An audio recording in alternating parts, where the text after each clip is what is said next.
What's up, dude? Dark spooky night out here.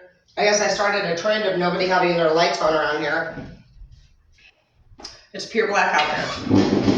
I wasn't really meaning to. I just cut the wrong wire, so. It's like fucking spooky house of fucking Northern West over here. Alright.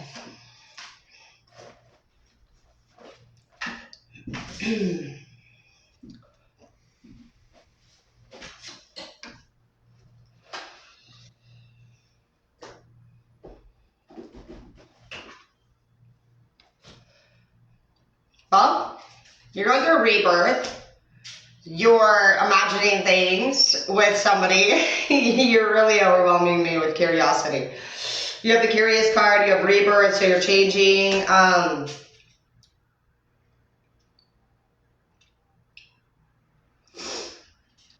You're putting somebody in the past that needs to be there. Somebody that didn't put their soul into it, somebody that wasn't willing. You went into hermit mode for a lot of you, whether you're around this person or not, and you've been thinking deeply about your next moves.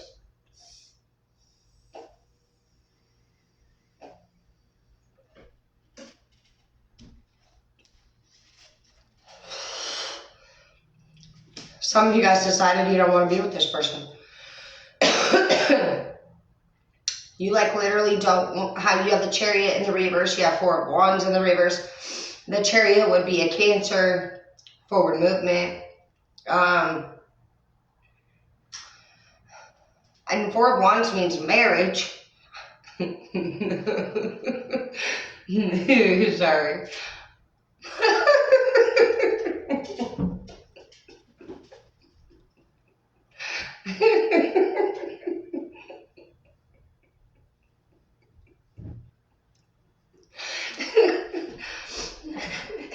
I get the giggles when I smoke, okay?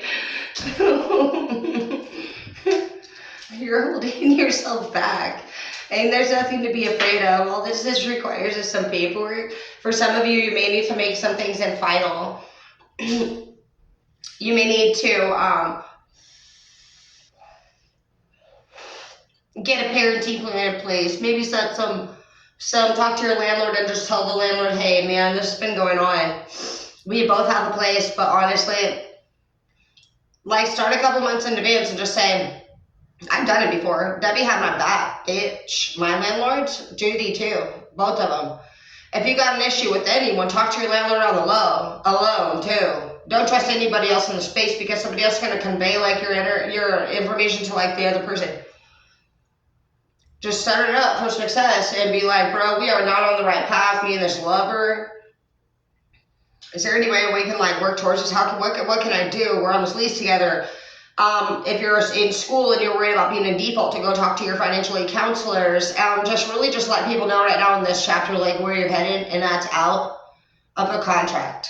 And so it's before it's finished. You can't finish this. This could be a test for some of you to actually say like, are you brave enough to end something? You're a very committed person, but you're seeing that this latest commitment ain't working.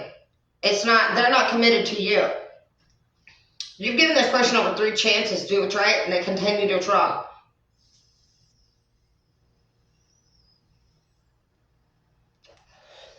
This person they talk a lot about starting a career or a career that they used to have or something that was unfinished.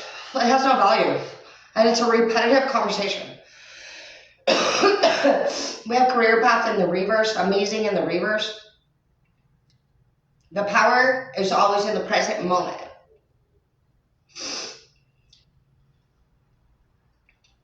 So that's something that you've been wanting to see for this person. You've been in a sanctuary for a long time for somebody. You've had a lot of time to think. And in that moment, you sought out a lot deeper truths. Basically, I'm hearing the word shallow. You be around people that are very shallow with their belief systems, with their depth of just willingness. These people don't fucking give a fuck about each other. They're so pathetic and petty with what they want to spend their time on, and this has just been so unstimulating for whoever you are. Something bad or something like we have Nashville in the reverse.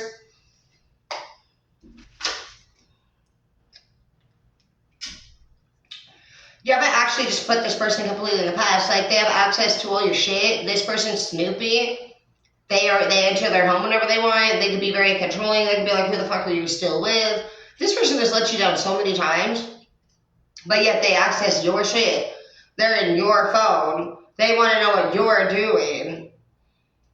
Bitch, what are you doing? Literally, in every single fucking way. Literally, you don't even fucking give a fuck about being faithful. You want to come in here disrespecting, being controlling, but yet you don't even want what the fuck you control. Get the fuck out of here. You're not a little bitch. You're not at arm's reach of a narcissist. They can fucking straight pay attention to you whenever the fuck you're not paying attention to them, because that's the only time they look up. And you've noticed that. You'd be like, you know what? You could have noticed that. That specific thing right there. You don't pay attention to me unless I actually do something else with my time than my normal schedule. Be careful not to play on that, but that is the truth. They don't pay attention to you unless you're off the clock in a different way. Like, narcs don't share.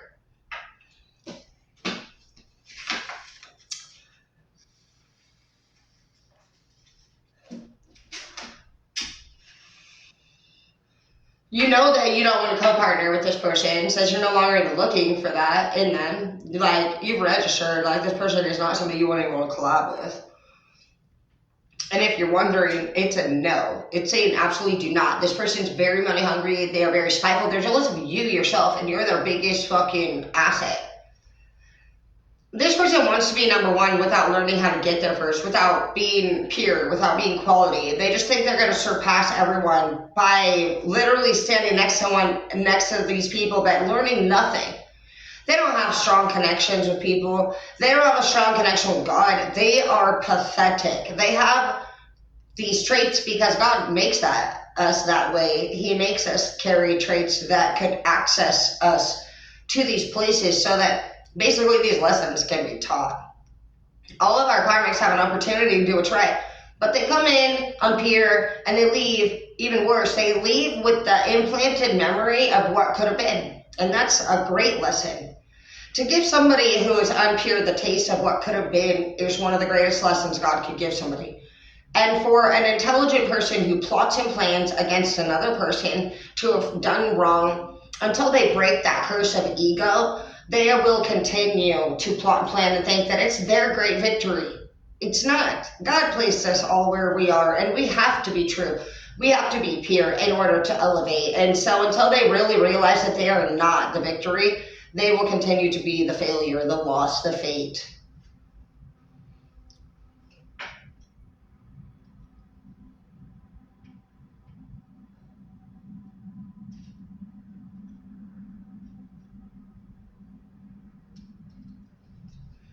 I added a lemon cube so I could smell it better. You see somebody in your energy that I think puts their heart and soul into things.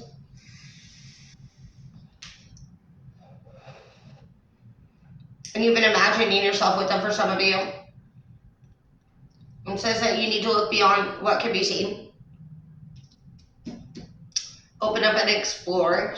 Be curious in this manner.